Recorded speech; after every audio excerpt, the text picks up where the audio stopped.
Welcome back to Bombastic Nation and Ting and Ting and Ting. I'm Mr. Giant and I'm back with some more vibes for all you. Hope you all having a good day out there, alright, man? Hope you guys taking care of each other in these times, and look out for each other, man. It's the only way. Listen, mankind would not survive if the majority of us wasn't looking out for each other. That's just the bottom line. If we were just fighting all the time against each other on a general basis, we wouldn't survive right now. We'd just be killing each other, and it would be. Right now, it's kind of constant war, but it would be pervasive war if we start taking if we weren't taking care of each other. So we're gonna watch one here. I did one on Kanzuk, where I think it's New Zealand, Australia, Canada, and Britain was going to form like an alliance, sort of like the European Union. Uh, but somebody brought this to my attention here that Britain has applied to some kind of a new trade group. This video is called Trans-Pacific Partnership. Britain applies to a new trading group. You see, trade, man, and that's what people always think, that we could be an island unto ourselves. We don't need the rest of the world. I hear that here all the time. We got everything we need here. We don't need them. But you gotta trade. Man's been trading for centuries and centuries from the dawn of time. They see a new people. Ooh, they got some cool stuff. We gonna trade with them, and sooner or later, at some point, sometimes it ended up in war because the people who need the stuff decide let's just take it. But it's usually trade, man. But let's go ahead and YouTube and simmer and see what this is all about, and hit me up in the comment section, because I'm not very versed on this. So those of you who are versed on this, hit me up in the comment section.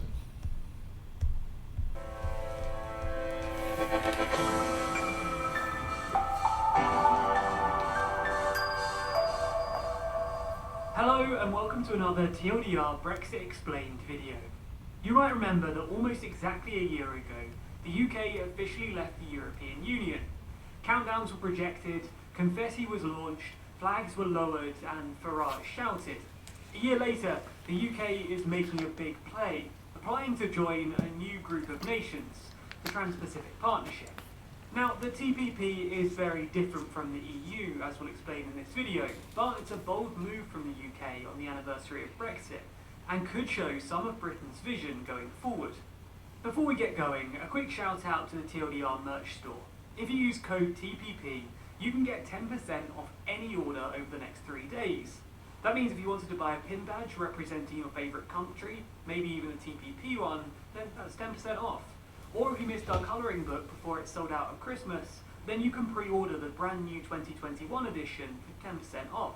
Anyway, the code's TPP and the link's down below. Before we start discussing the UK's application to the TPP and what this means for Britain, let's start by explaining the TPP more generally. The TPP, or more accurately, the Comprehensive and Progressive Agreement for Trans-Pacific Partnership, is a group of 11 countries, the TPP 11. These countries are Australia, Brunei, Canada, Chile, Japan, Malaysia, Mexico, New Zealand, Peru, Singapore, and Vietnam. There's obviously some big differences between the countries in Oh yeah. but one unifying factor is their location, which, as the name suggests, places them around the Pacific Ocean. In 2010, though, their connection became stronger than just sharing an ocean, when the Comprehensive and Progressive Agreement for Trans-Pacific Partnership was brought into force, with the ambition of becoming, when the US was still involved in negotiations, the world's largest free trade agreement. It would have covered some 40% of the world's economy, and a collective population bordering on 800 million people. That would make it powerful. They hope to exercise a huge amount of influence on the international stage through a phenomenon similar to the Brussels effect. Like the EU, they hope that in controlling such a large proportion of the world's economy, they could push other countries through necessity to adhere to their rules, unless they wanted to be shut off from such a large trading bloc. But the very core of the agreement actually goes back even further to 2005, and a relatively niche trade agreement. No, come on now.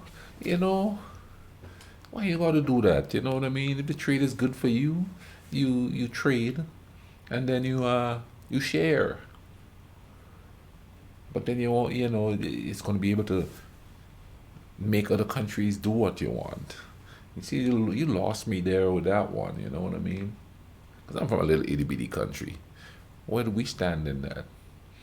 We got to bow to everybody. I'm not saying it's a bad thing because, of course, you have like Vietnam in there and Mexico in there and Peru in there. So they included some smaller countries in that trading agreement there. But those countries actually have like a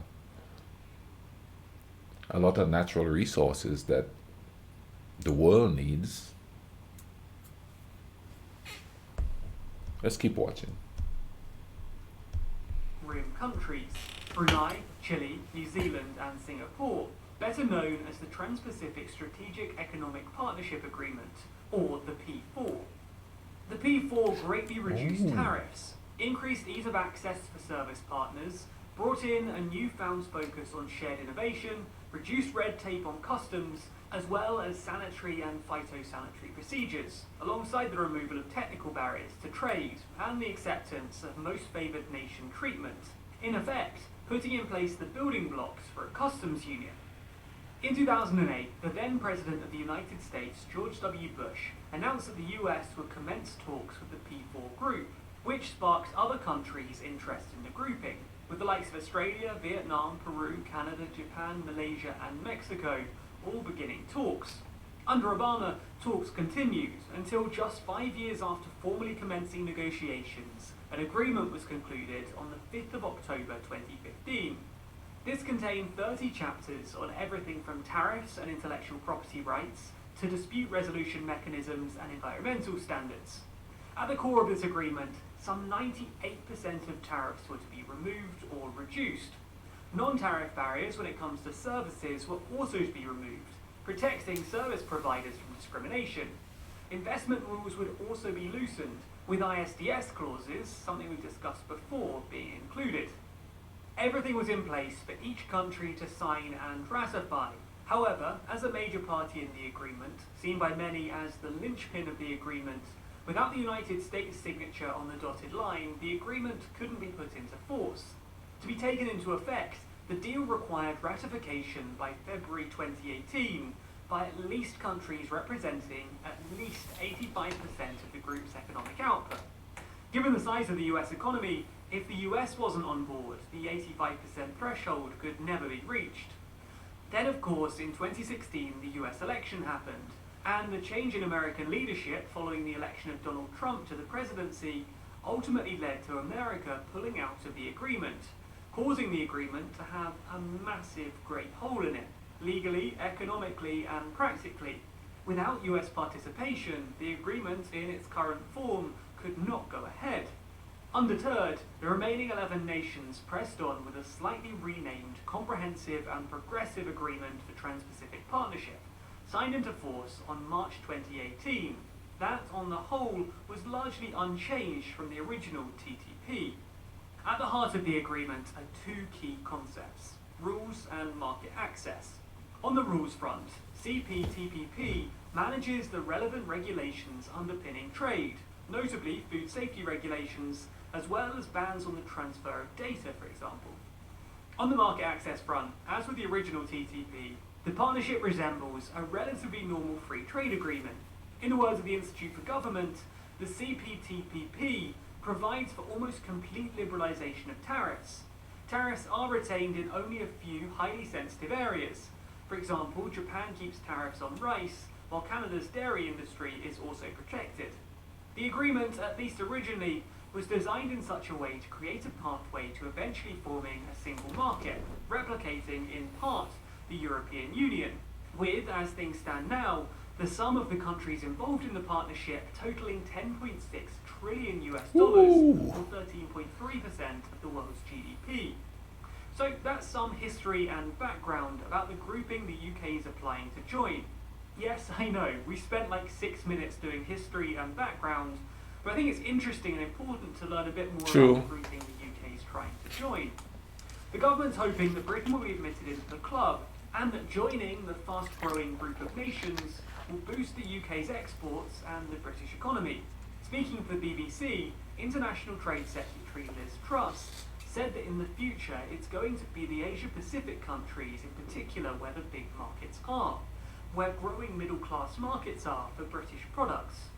The government's clearly hoping that by joining, the UK could benefit from reduced tariffs on all kinds of UK exports, from cars So that's the to plan. whiskey to the service sector. And I remember, Now, I think it's probably worth tackling the elephant in the room here. This whole thing is hearing some things about that. You know what I mean? And tariffs was a big deal. They used to talk about here a lot. And I didn't pay much attention to it. I'll be honest, man, because after 2016, I really don't want to deal with politics at all because I really didn't think anything is going to change anyway. Not for the little man, you know what I mean? But I heard a little bit about it, and I heard some people talking about how bad it would be here and bad it would be there, and I think that's why they withdraw because just ordinary people talking about it, like, well, I wouldn't say ordinary people per se. I'm talking about academics and stuff like that talking about it. Let's watch some more. This is interesting. Interesting. Thank you for for suggesting this for me to watch. tackling the elephant in the room here. This whole thing is called the Trans-Pacific Partnership. Trans-Pacific, as in a deal that contains countries from across the Pacific. That makes sense when you look at the list of countries involved and plot them onto a map. They do indeed span the Pacific Ocean. Name a country that doesn't? Well, the United Kingdom, a European nation thousands of miles away from the Pacific Ocean. Now, I'm being a little facetious here, but this is a genuine issue with the proposal. As we mentioned in our video about the proposed Kanzuk Agreement, even in a globalised world, geography matters. Now, in that Kanzuk video, I spent ages on this point, comparing different countries' main trading partners and illustrating that even outside the EU, the UK is still likely to do a lot more trade with its neighbours than it does with countries on the other side of the world. And this looks true again, as the TPP 11 countries only account for 8.4% of the UK's exports in 2019, which might sound impressive until you remember that Germany alone accounted for 9.9% of British exports that year, and the EU comes in at a combined nearly 45% of exports. With decreased tariffs and better links between countries, this would likely improve with the TPP. But it doesn't suddenly mean that British exporters will want to spend money shipping goods all over the world. It also has to be noted that Britain already has trade deals with 7 of the 11 countries, many of them deals carried over from EU membership. The UK is also working on deals with Australia and New Zealand, so once those deals are concluded, the UK will have deals in place with 9 of the 11 members, leaving only Brunei and Malaysia. So while joining the bloc could have some real benefits, it would only likely add 2 countries to the UK's deal tally. That's not to say that this is a total waste of time though. Britain joining the bloc could be beneficial for both sides, with the UK becoming the first new country to join and the second biggest economy in the agreement, which could, if it happened, facilitate greater trade in the region. The benefits would really emerge if the US joined though. Although Trump scrapped plans for the US's involvement, Biden hinted that he might consider the idea of joining. If America did join, then this would not only give the UK a deal with the US, one of the things that Johnson's government have wanted the most since Brexit began, but it would also increase the power of the bloc on the global stage. So short term, it looks like the benefits of joining the TPP might be limited, with the countries not being the most obvious trading partners and a number of deals already in place. However, it could pay off longer term, with Truss saying that plans like this are being put into place to deliver for Britain in 2030 and 2050. What do you think though? Let us know if you approve of Britain joining the TPP, especially if you're from a TPP country. Has this been a big news story where you are? And do you want Britain to join your club? Let us know your thoughts in the comments below. Be sure to... Okay, now I know that some of I have a lot of British subscribers here. Let me know what you think of this here. You know what I mean? Is it a good deal? Is it a bad deal? Like they said, it's more long term than short term. And of course, they sort of touched on the logistics of it. You know, how far away Britain is from the rest of the partners and stuff like that. Comment down below. Let me know what you think, okay? And if you haven't subscribed yet, go ahead and subscribe. You know what I mean? And drop a like on there for our brethren and thing, okay? You all take care of each other. Cool runnings.